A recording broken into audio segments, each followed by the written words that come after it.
तुम्हाला समजा फार्मर नाही चालू केलं तर तुम्हाला चालू करता आलं पाहिजे आणि ती चालू करून त्याला लगेच ओके करून दिलं पाहिजे.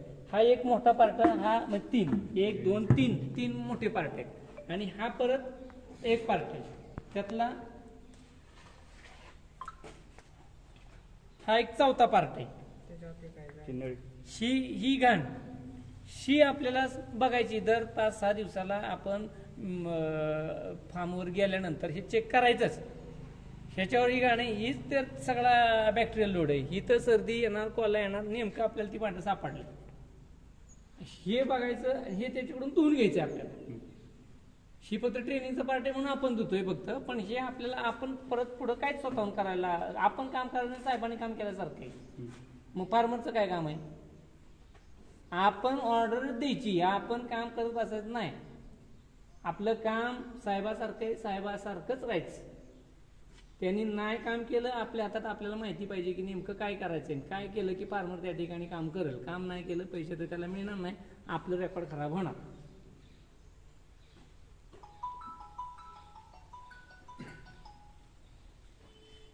ही एक पार्ट झाली, ही जाळी साफ करायची.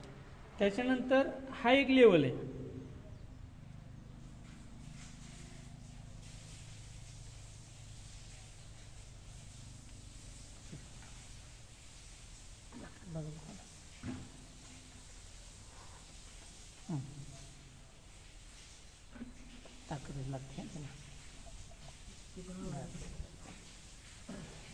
बघा हे मोठे मोठे पार्ट झाले.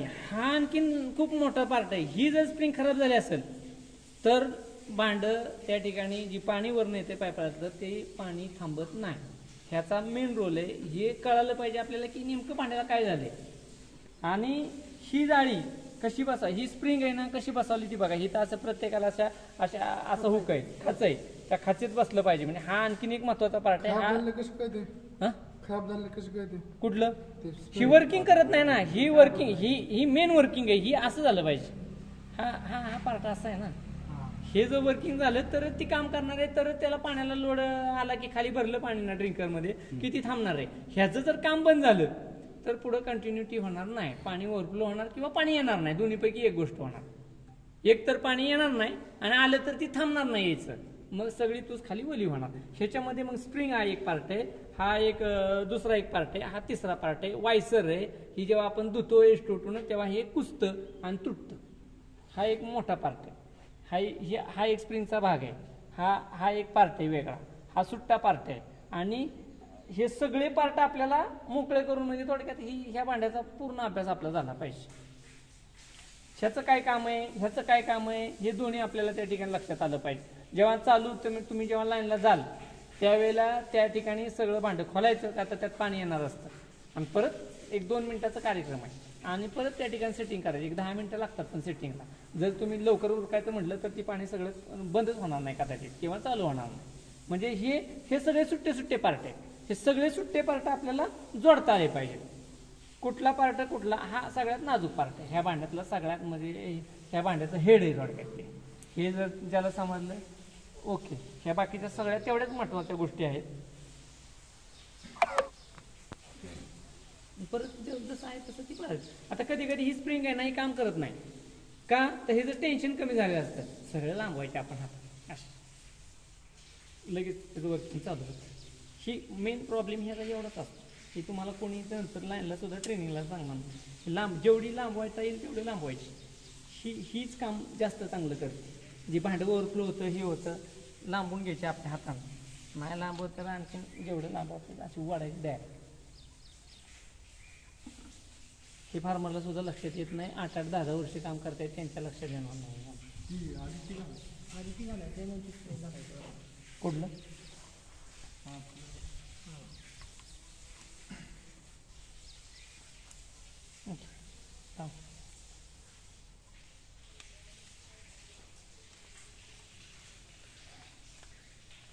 थोडी मागे खाली मोठी. ओके